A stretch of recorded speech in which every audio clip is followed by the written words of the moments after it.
do you like my Canadian accent, eh? No, it's like in The Office, you know. How do you like my Kevin- Australian accent, mate? Good day. It's like Kevin in The Office. You don't remember that episode? He's like, yeah, I'm he just kept Australian, saying mate. Yeah, he just kept saying mate. Yeah. I'm Australian, mate. Crikey. How's your day, mate? You just say mate at the end of everything. All right, mate, put your Princess Leia ears on and let's... They're not Princess Leia ears. Crikey, what have we got here? I like touching alligators. She's a beauty. That's not bad. He's He's pretty good at accents. I'm telling you. Wait, do British. Maybe in like a Cockney accent? Let me see if I can do like a Oh, Cockney. he can do a sub-accent. Yeah, do it. Let's see. At your service, sir. This is my English accent. Bit Cockney, a little bit in there. I don't know. Okay. Can you do a Filipino accent? A Filipino accent. Accent? I talk like the Filipinos. Oh, okay. This is how they talk, kind of. I thought that was Mexican. I don't know. Yeah, it could have been a little bit Mexican. Mexican. But listen, the Filipinos and the accents, I mean, the Spanish, it's really very similar. Really? Okay. Interesting. They were conquered by the Spaniards. That's why a lot of their names are Diaz and Oui. Rodriguez and Yeah. De La Cruz. All right. So let's talk about our favorite superheroes. And there's so many There to are. choose from. Who wants to go first? I think like there's I'm curious one if we're going to have the obvious same choice. one, but who's your number one favorite superhero? Why don't we say it all at one time? No. Just like go. Well, because there's so many. You guys sprung I that on me this guarantee morning. you, they're all three probably going to end in man. No. Oh, The two that are the top of my list right now. Which one's the top of your list? Not 2, 1. I don't Got to choose one. If I had to, Think about it. Well, right, well, go ahead. Chase. I know goes Chase first. does This is that. kind of his generation Yeah, thing, maybe. this is my we're thing. blessed to be growing up in this generation with so many superhero Oh yeah, movies. yeah. That's true. Go for it. If you like superheroes. So it's definitely Iron Man. That is a Definitely. very good one. Definitely. Because he's not like, if you think about it, he's a superhero, but only because he's like smart, you know? Like he's not And actually, rich. That is a very good superpower. I would not mind having Yeah, that Batman has superpower. that power. Exactly, but Iron Man's cooler than Batman in so many ways. I would completely agree. You see where I'm coming from? Yeah. Plus, Iron Man's like out there and everything, whereas Batman's just kind of like, let me hide in the shadows and kick your butt. No, I like Iron Man, and if you didn't choose him, he probably would have been in my like top 3. Oh, And I do like Marvel more than I like DC, but I will say this. okay. I'm Flash. gonna have to. It was either gonna be between Green Lantern and Flash. Come on!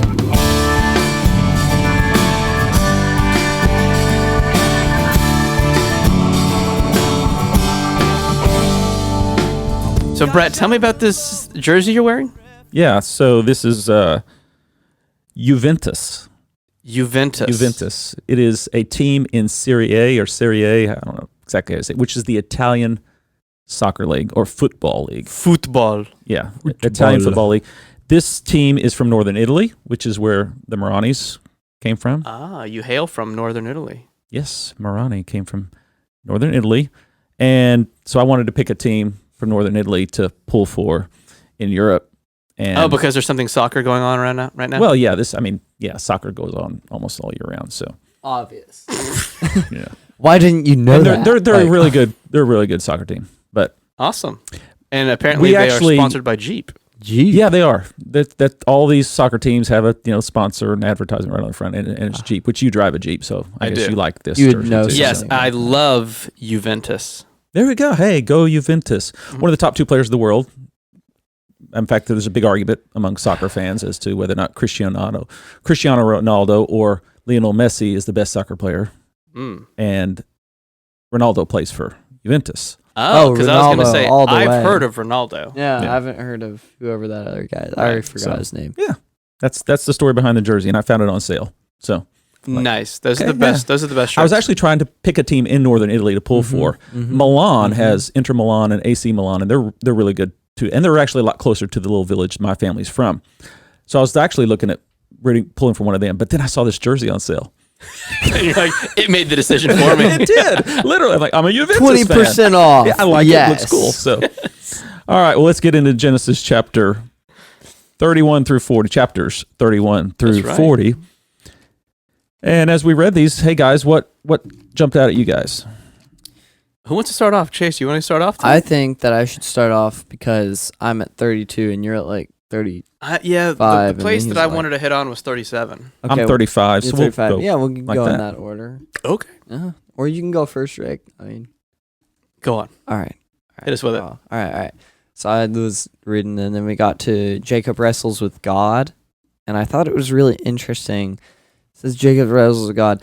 Anyway, I'll just start off reading where it was. And Mhm. Jacob was left alone, and a man wrestled with him until the breaking of the day. Now, first off, I love that he was just alone, and then he sees the guy, and they're just like, "Let's wrestle." Yes. Like, I mean, isn't that just like so manly? Like, I feel like if this was the very first time you were hearing this story, you're like, wait, whoa, you skipped a step. What's going on? Right? Like, did they get in an argument or like, but think about it. That's like just so like boyish. So I guess it's like me wrestle so now. Exactly. That's such a We good didn't way to even- get someone to. We're vibing right now. You owe me a soda. Nice. And this may be the first time we see some manliness coming out of Jacob. Exactly right. Yeah. Because he's always He's been deceptive. The boyish He's the boy. guy who Right. hangs out in the tents. Well, his brother Esau, he was the man's man, the hairy-chested hunter. Esau was. I'm saying Harry Esau. everything. That's it, Jacob. Yeah. Well, you were talking about Jacob, and then it kind Yeah, of. yeah. Esau, his brother, was the manly man. Exactly. Yeah. The outdoorsman. Man of the field. This is kind of Yeah, I mean, cool to see him actually exactly take right. on a manly type. Exactly right. Yeah, unless Thing. well now again, putting on my director hat. If I were shooting this, maybe I'd make him wrestle, but you could tell like he's not really good at it. Yeah. He's just terrible. At He's just like. wrestling. Ugh. But he wouldn't give up. Exactly. Correct. That's Exactly. the Because key. it's That's to the, the- they wrestled to the breaking of the day. And then the Yes. man saw he did not prevail against Jacob. Now, reading this also, I was like, there's no way that this guy was just like, oh yeah, I can't win against him. Let me just like cheat really quick. This was like, I'm not even going to try, but like, oh, he's actually like trying, I'm not Mhm. going to win not trying. Let me just like pop, do something with his hip. Yeah, because read the verse. Doesn't it say? It says, when the man saw he did not prevail against Jacob, he touched his hip socket, and Jacob's hip was put out of joint as he wrestled with him. So you're getting this picture. They're wrestling. The man, or we might say God, Yeah. or the angel in this Yeah, case, yeah. he's wrestling with Jacob, and he says he has not prevailed against Jacob. Mm-hmm. And because he hasn't prevailed, he's like, all right, let me take Just off like- some of my limitations here Exactly. and just boop, and go ahead and press that dislocate button. So, spiritually speaking, what does this say to us? God is gentle and patient with us. He could really, He could and sometimes that's what he has to do. Oh, he yeah, has to get us exactly. on our back. He has to strip us of our pride and get us to the point where we're desperate in order for us to look up to him so often. Exactly. And on that topic, it's showing Jacob, like, if we were to put this into, like, ourselves, right? We will fight God on something that we know is not good for us, and we will be stubborn. And it says, to the breaking of the day, we will be stubborn for much longer than just the breaking of the day. You know what I'm saying?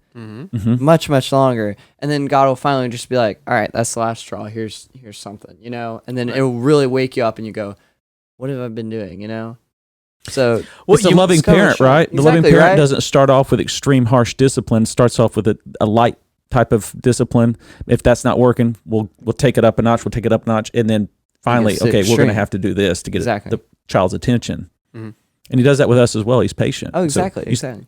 Well, I was also going to say the same could be said. It doesn't even have to be in the relation to some kind of sinful desire. Mhm. A part of me thinks in this time, Jacob needed blessing. He needed favor from the Lord. He was afraid of going home and facing his brother who had 400 men with swords.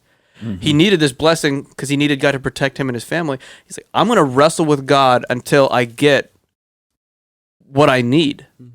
And so I think there are times in our spiritual lives too where God wants us. It's not going to be just throw up one prayer and go. He wants us to wrestle with him. He wants us to stick in it. Yes. And sometimes the proof that you wrestled with the Lord give and that up. he's with Yeah. you is that you might be humbled. And then he had a reminder Yeah. that went with him. Now, All of the Jewish people had a reminder for the rest of their time, right? They Yeah. never ate the meat from that socket on the lamb. This reminded me of a verse, and I'm sure it's not necessarily the most appropriate, but Proverbs 29:1, he that being often reproved hardeneth his neck, but shall suddenly be destroyed, and that without remedy. Now, that's extreme, but it's the idea of reproof, and if you're not getting it, it'll get harder and eventually could break you. For this story's sake, he doesn't do it without remedy. Yeah. He survives it, but it does remind us the danger of resisting the Lord. The hardness of heart. You know what? When I was reading this one, I was reminded of the story of Jonah and the whale. Because Jonah resisted the Lord, right? And then he got eaten by a whale or a big fish or whatever, right? And that was the extreme, and then after that, he was like, all right, I'm going to go do that, So, he was resisting the Lord, and then the Lord was like, all right, enough is enough. Yeah. That's that. One more reminder. Does your version say his hip or his... It says, let me read the exact version. This is ESV too. It says... He touched... his hip socket, and Jacob's hip was put out of joint. Okay. My version, King James, says thigh, but thigh. Hip is probably more accurate. Yeah. It reminds me of Bo Jackson's injury. I know I'm going to sports, and you guys may not even know what I'm talking about, but Bo Jackson was... Back in the mid-'80s, he was the original two-sport athlete that was excelling.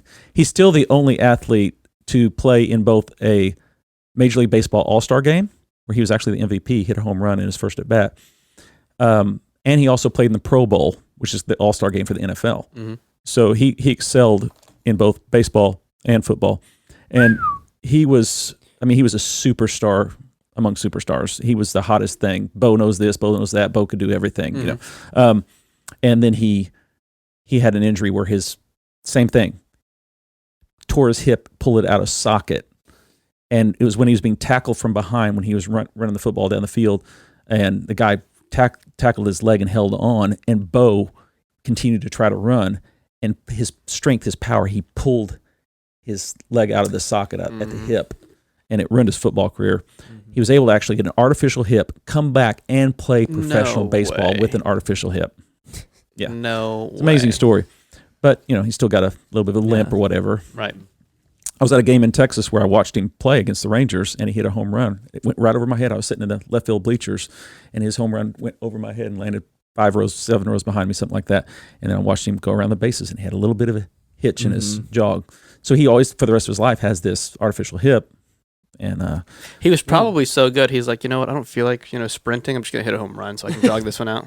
He's like, He was never the same, but he was still able to play at professional level, which was pretty remarkable. But all right, good story, Rick. What do you? Oh, it's actually my turn, isn't it? 35. If we're going to go in order this time, Genesis chapter 35, and I didn't realize what Chase was going to bring that story, that it would connect with the story I was going to share. Oh, no. With this Genesis 35, when the Lord changes his name.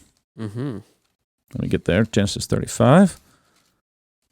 And it's there in verse 10. And God said unto him, thy name is Jacob.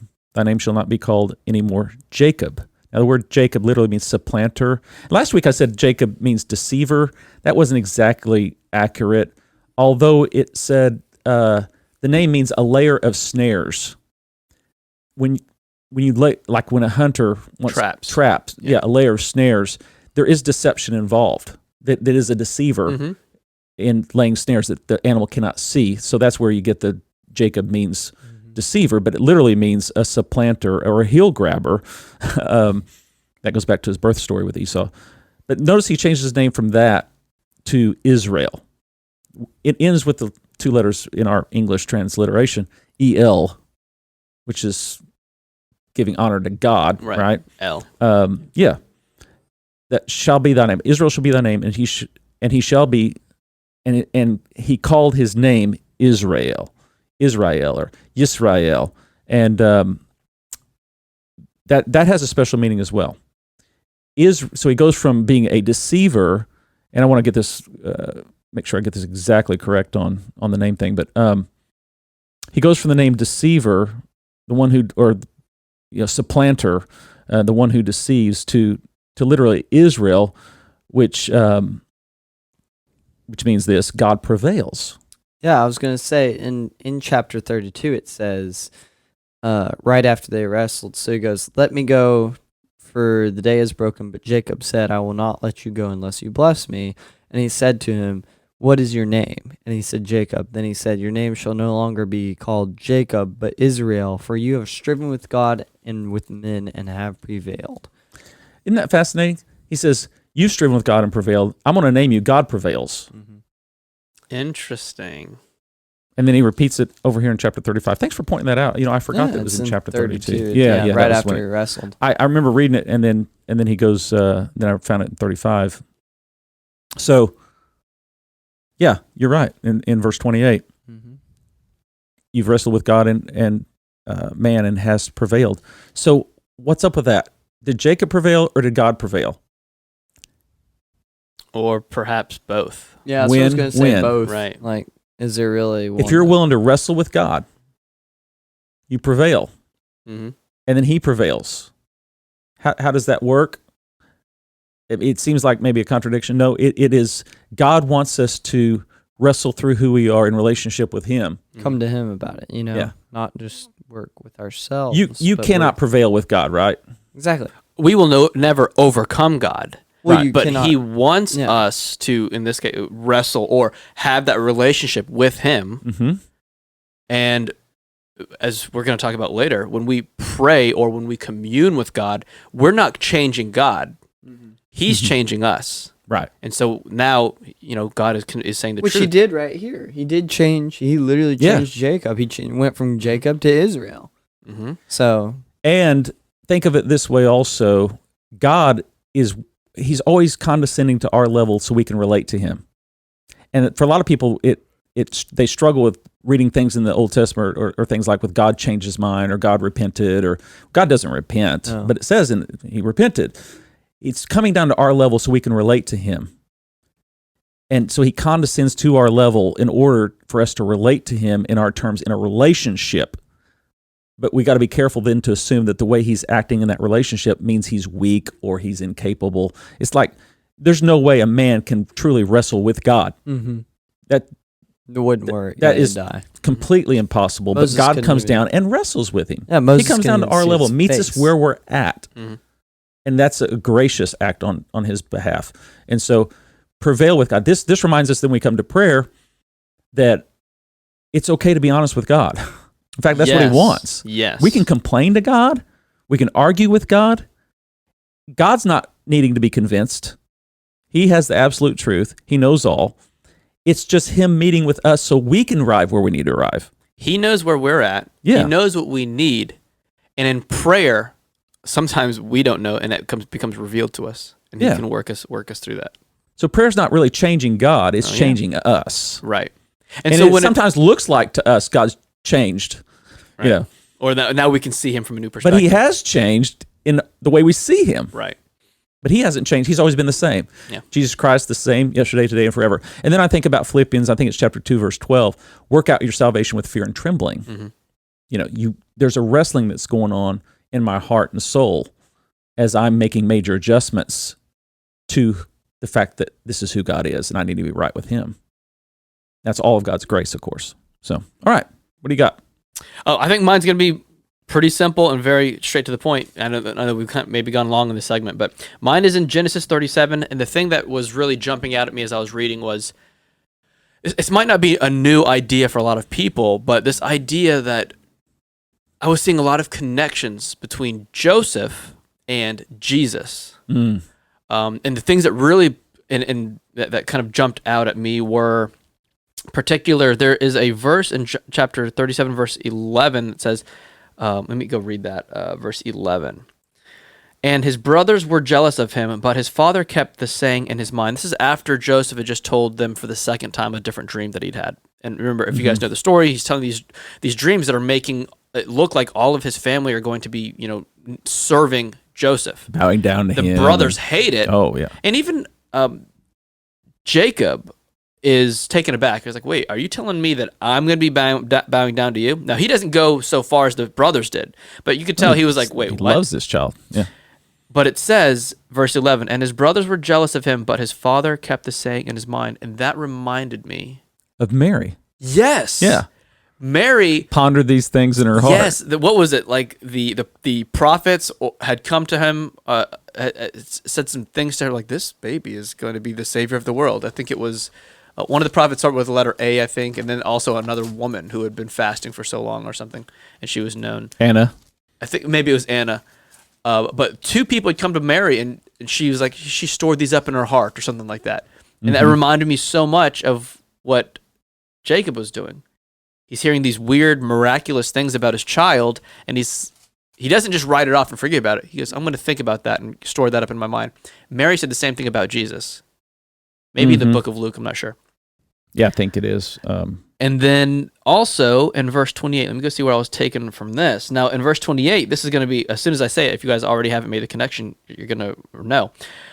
This is after the brothers have now decided that they're going to sell Joseph into slavery. Instead of kill him.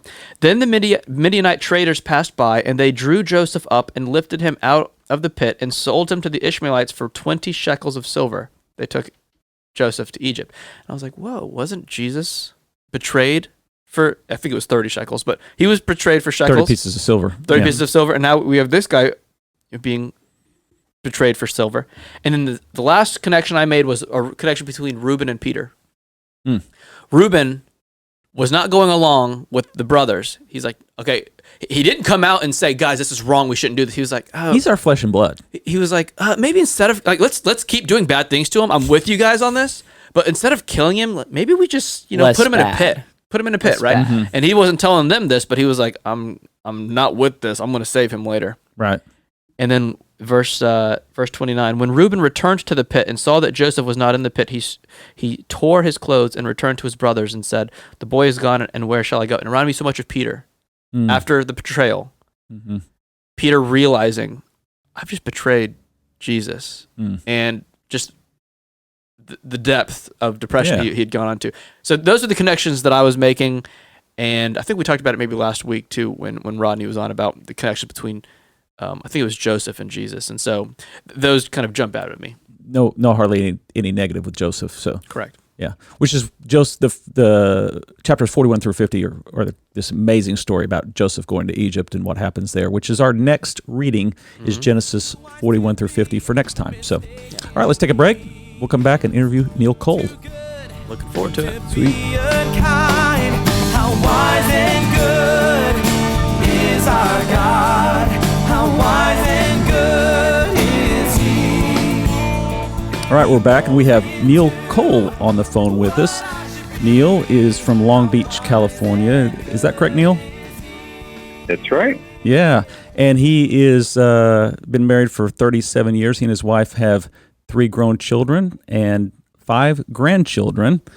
Neil is known as an author, and I would say a missiologist, and his books have influenced me, and I'm thrilled with his latest book, Pray. It's a book we've been reading as a family during our breakfast devotions, and so I was really excited when I reached out to Neil, and he agreed to come on the podcast. Neil, welcome to the podcast. Well, thank you very much. It's good to be with you guys. We want to start off, Neil. One of the things we're trying to establish with this podcast with our guests is to ask them how they came to faith in Christ. Do you mind sharing us just a short version of how you came to know the Lord? Yeah, sure. Yeah, I actually didn't grow up in a Christian home. I didn't even grow up in a non-Christian home. I grew up in a anti-Christian home. Wow. My parents were very much against Christ and Christianity, and so when I was a small boy, I was invited to Sunday school with another neighborhood kid, and my mom said, "You can go, but don't you ever become a Jesus freak." And so when I went off to college, I became a Jesus freak, and it took me a whole year to tell my parents because I was so afraid to let them down.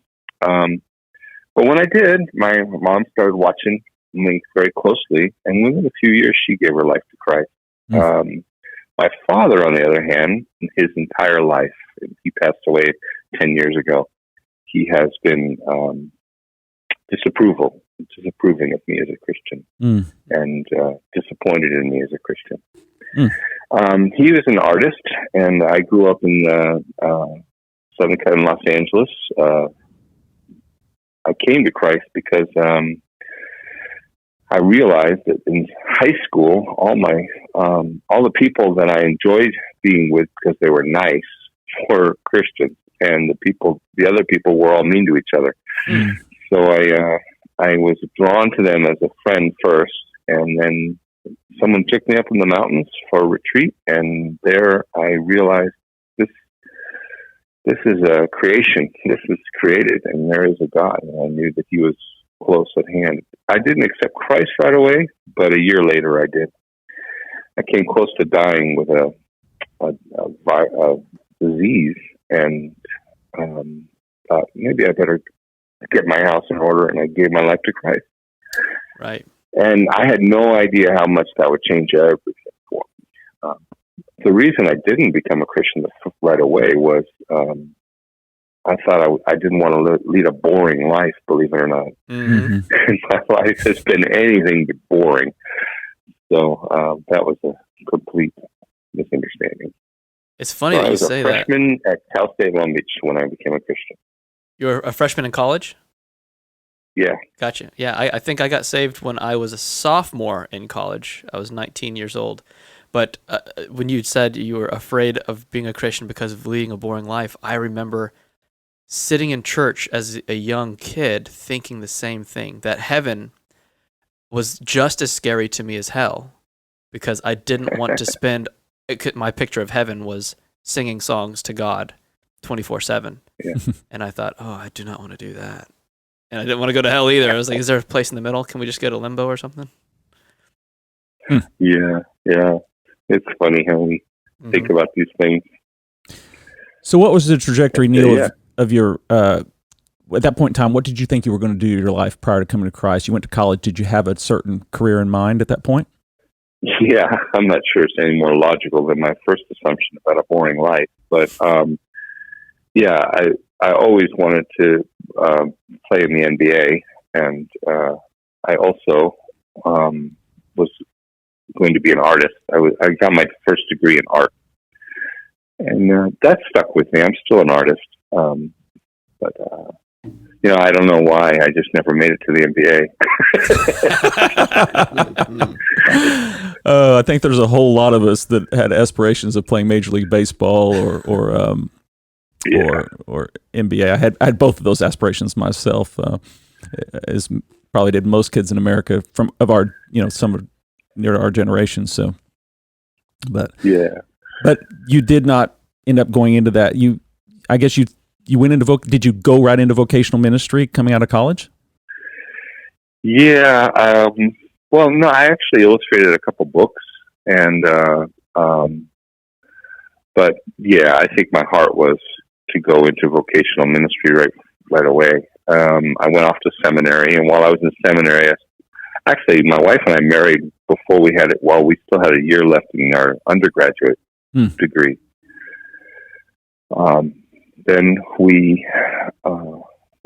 I went off to seminary, got an MDiv, so I've got a Master's of Divinity, so I have mastered divinity. You and me both. Yeah, I am now officially a divine master. So after I got the degree, while I was getting the degree, I was a lifeguard for LA County beaches. I worked at Venice Beach, and I enjoyed that. They wanted me to be that full time, but I had a choice between that or being a part-time pastor to collegiates at a large church, and I chose the pastoral one and resigned as a lifeguard. And that was the first vocational ministry step. I was there 4 or 5 years, and then I took a church that I was pastor of, so for 10 years. And I was very much into missions and church planting from the very start. And a guy named Bob Logan kind of noticed some of my writing, articles and things like that, and he lived close by, and we started working on a project together, and that was the first thing that got published. It's called Raising Leaders for the Harvest. We co-authored that, and one of the parts of that was on life transformation groups, and so I wrote a book on life transformation groups called Cultivating a Life for God, and that's still to this day sells, and that was back in 1995. I got a question about that book. I ordered that book and read it. Very good, by the way. And I'll just, of course, say that about all your books. But I got the book in the mail, and I noticed a strange detail, and that was, I believe it gave a publication date when it was actually printed that was actually not even had happened yet. Like, really, I got the book on like let's say a Tuesday, like let's say the 15th of the month. And then I noticed the printing date was like 2 days later. I felt like I was in Back to the Future movie or something like that when I read it. It was kind of weird. I didn't know if you knew about that or if that was just... Oh, yeah. You don't know this, but printing is far cheaper in the future. And so we do all our printing in the future and send it back. Okay. I don't have a clue. That book had several versions. I think of that book with 3 or 4 different covers, and it's always been self-published, but at first it was with a small mom and pop publisher co-publishing with us. And so there were all kinds of mistakes. It could be one of those. What's the cover look like? Is it a Van Gogh painting of people plowing a field? Okay, so that's our own. We took the rights back and published it, and that's probably just a typo. Okay, that's probably all it is. Well, it was pretty. It was. I found it quite humorous, and this is strange. He was a man out of time reading that book. Yeah, it was amazing. So So using that as a segue toward, I've always been sort of prophetic and futurist. I've been, there you go. That's good. Ahead of the curve for most people. Yeah. No, I do think you are. I mean, I consider myself maybe like an early innovator. I forgot the early adapter. You get these terms of pioneers and all that. I'm not the guy who invents the thing. I'm not a trailblazer like that. I'm the guy who sees it pretty quickly and says, "Ooh, yeah, we need to do that." But I think you're definitely more on the front end of it. So, well, I'll tell you what, that book. So I learned the value of getting a good editor, but that book never really had a professional editor. It got edited by a bunch of proofreaders, basically, that were people doing us a favor, and nobody actually reads that one page with a copyright page. So I'm not surprised that no one caught that. I'm over here thinking, who reads that page? Okay, so this is where I insert my application for being one of your future proofreaders or editors. So yeah, I might do that. Yeah, I read the first 3 pages. I've caught a few mistakes with Prey. I've got to go back and fix those. So. Well, I've written one book. It's on Amazon Kindle only, and I see all kinds of mistakes in it. And I had the same thing. I've only had friends, edit it, or I should say proofread it, and that was about it. But anyhow, so you largely have written on ecclesiology, doctrine of the church, and missiology, doctrine of missions. Up to this point, if I'm correct, everything's kind of been in that genre, and at least to my knowledge, that's what I've been reading from you. And then you came up with this book, and it's kind of stepping out of what you usually write into general Christian living. Would that be an accurate assessment? That's pretty close. Yeah, it's a different book than all my other books in more than just that way. The last 10 years, I've been kind of going through a learning process, and God's been directing me to change my audience. And so my audience is young people in their 20s and early 30s. And I wrote Rising Tides for that group and published it. And I was a part of a network of churches with, churches all over Southern California, and they're all millennials. And I wrote and published Rising Tides, and they all celebrated. They threw me a book party, but nobody actually read it. And I realized that they don't like to read books. So if I'm going to write books, I have to make them shorter, more inspiring, with stories. And you'll notice Prey doesn't have any endnotes or footnotes. They're just not interested in that, and it has to be practical. So Pray is my first real swing at the bat, where I felt like connected a little bit for that audience. Because I think I've spent a good couple decades writing to pastors and church leaders about church, and I've just not found that I've really been able to accomplish all that I wanted to see happen. So God kind of led me down a path to redirect me to a different audience. And that's what Pray is written for. So it's very different than my other books, for sure. I think that one thing is also on the inner spiritual life, and also you could say Ordinary Hero is that way. Okay, but, good clarification. Yeah. I have not read those two books. I've been that audience of pastors and church leaders that you've been writing to in terms of what I have read, which I have read Rising Tides, by the way. So I think you're off to a great start with Pray to accomplish that goal. I really enjoyed the book and benefit a lot from it, and families benefiting from it right now. Show me more. Show me more.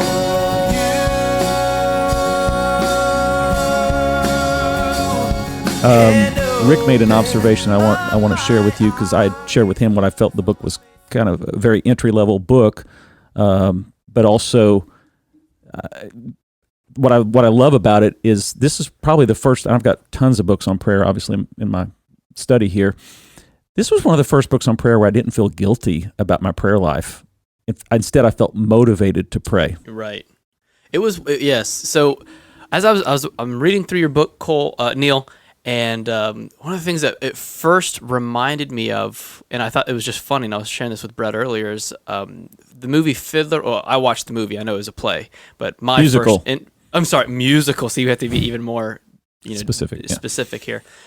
The musical Fiddler on the Roof was brought to mind because just the way I was reading through prayer in your book reminded me so much of Tevye in this book, or in the musical, in that the character Tevye has so many off-the-cuff conversations with God.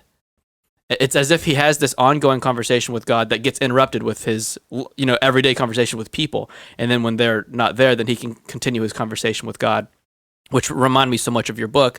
And it also, has always been a motivation to me. Like, that's the kind of prayer life that we should be having, is we're always mindful of God, always considering him, and picking up where we left off whenever we can. Mm-hmm. Have you? Wow. I love Fiddler on the Roof. So that's great to hear. I never made that connection myself, but that's very that's uplifting. Thank you. Yeah, that was my intent. I didn't want. There's plenty of books out there to make you feel guilty on prayer. That's almost this whole genre. You have a whole shelf of books on this. If you want to feel guilty, go here. Right. And I think that doesn't actually motivate you to pray. It motivates you to feel bad about not praying. Right. And those are two very different outcomes. And some of those books are classics and great books. Like, E.M. Bounds wrote some amazing books, and A.W. Tozer and others. And I don't want to put them down, but I just always I felt like, actually, I think all my books, I'm trying to make the spiritual life accessible to all people. And that's what I thought prayer should be. That God doesn't want you to. If my kids were always guilty every time they talked to me, I'd be doing something wrong. Right. I don't think that's what God wants. I think He went out of His way to make access with Him simple, easy, powerful, and enjoyable. And so that's why that was my intent for prayer, for the book Pray. Well, it certainly has achieved that with me personally. That is part of my. I'm more of a. I say a lot to our people. It seems like most Christians are either geared more toward being word people or prayer people. And some people struggle with spending quality time in the Word. Other people struggle with spending quality time in prayer. And I'm definitely a Word guy that struggles mightily with spending quality time in prayer. And so I have gone through so much guilt through the decades as a believer that doesn't pray enough. And it does, like you said, it's almost like a cycle you get into of now it demotivates me to pray because I'm so ashamed. And I have, or your prayer becomes focused on the wrong things. yeah, I'm only here to get in the hours, or to check the box, as opposed to I'm being motivated because I'm excited to see my Father or talk to God. right. So, I'll say this: your book and got more me than excited. that, good. That's good to hear. I really think it should be something that is also not just relegated to a closet. mhm. We should take prayer out of the closet and make it a part of our everyday life, conversations, and work, and eating and sleeping. Right. I mean, it just Not to diminish Jesus it saying should go into be- your closet, right? Right. Yeah. No, there's a place for the closet. I don't know if it's in the book or not, but I tend to have my time of prayer. If we're going to devote a time for prayer, I do it in my hot tub at night, because my knees are so bad from playing basketball for so much when I was a kid that I can't get on my knees on a hard floor. Mm-hmm. So I do Same it here. in the hot tub, and it's just a holy place now for me to go there. I'm not taking anything away from that, but even in that, a lot of people talk about going into a closet and wearing the wood away on the wood floor with their knees, and I'm talking about relaxing in a hot tub with God. Right. That sounds less guilt-ridden. You're motivating me even more to pray now. Right. Go home today, honey. We need a hot tub. Yeah. There you go. There We'll it name the hot tub the closet. Hot tub prayer machine. Yeah, you can write it off on your taxes. Right. There you go. Now, see, While we still can write things off on taxes. the hot tub was not mentioned in your book, but you do mention you spend a lot of time alone with the Lord, walking the dog. Or walking, just spending time walking with the Lord, which hopefully is again another motivator for people who are just going out there. Just listen, this can be your time of prayer. It doesn't need to be this very formulaic or almost professional sort of thing. It can be, this is your way of life now with the Lord. Yeah, absolutely. So Neil, let me ask. Walking is about the only kind of exercise I could still do. So. Right. Yeah. So let me ask you this question. I wrote down, I love the fact that you, in your book, write of prayer being more of an adventure with a loving Father than a task or duty. Do you feel like you've truly arrived at that in your life? And if you have, at what point, and how did you get there? Yeah. So, in my youngest days as a follower of Christ, back when I was still a lifeguard, I would always take God with me on runs and things like that. And that was the start of it. And so whenever I walk or run, I've just been programmed to think of, I'm not alone when I do this. There's somebody beside me that I'm chatting with, in a sense. That's where it started. But I think, I really think that, I tell stories about when I was a pastor of a church and how prayer made a difference.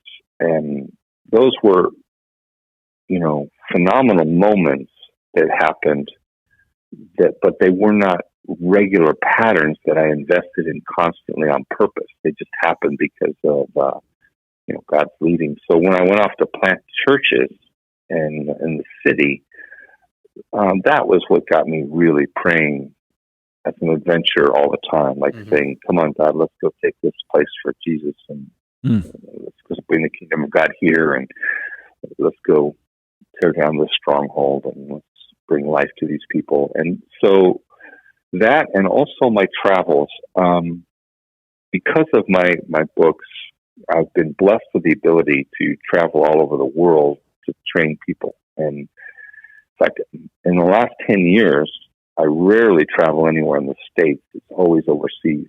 And in doing so, I'm always on an adventure, and God's always with me. And we it's something that's not in any of my books, but I do a whole lot of spiritual warfare when I travel. And it's a lot of identifying where the enemy has headquarters and going right into the headquarters and shutting it down. And that's a lot of stuff that I do. It's very much an adventure. It's very much you just don't want to do that without having God on your side. And Amen. so it's become a habit of life to think this way, to look for where the enemy truly has been for a long time, influencing people. And I remember when Jesus was tempted out in the wilderness, Satan presented to him all the cities of the world, and he said, all these are mine, and I will give them to you if you worship them. Mm-hmm. And the question we need to ask ourselves is, who gave the cities of the world to Satan? Because it wasn't God. It was us. God gave us the world to rule, and we gave it to Satan, probably for power, sex, or money, or something. And he's been ruling ever since. So we can take it back just as easily as we gave it to him. So I look for places where that is,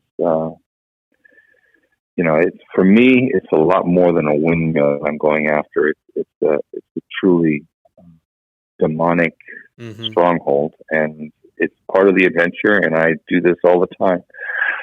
So I think it's crazy that we live this Christian life thinking we have a mission, and we're not even aware that there's an enemy who is there, who's been around from the beginning, and is very intelligent and crafty and powerful. Though all he really can do, he as powerful as we think he is, he can't do anything unless we allow him to with our own will, our own choice. Mm-hmm. We surrender the ground to him. We do. We surrender not just the ground to him, we surrender a lot to him. Yes. But he can't just take it. He can't just take our lives. He can't just attack us physically. We have to allow it. And so I refer to that will in the book as our superpower. If we choose not to surrender to him, then he doesn't have that access. So I think that's part of the adventure, and I just go around through life doing battle. Yeah. So it is an adventure, yeah. By the sound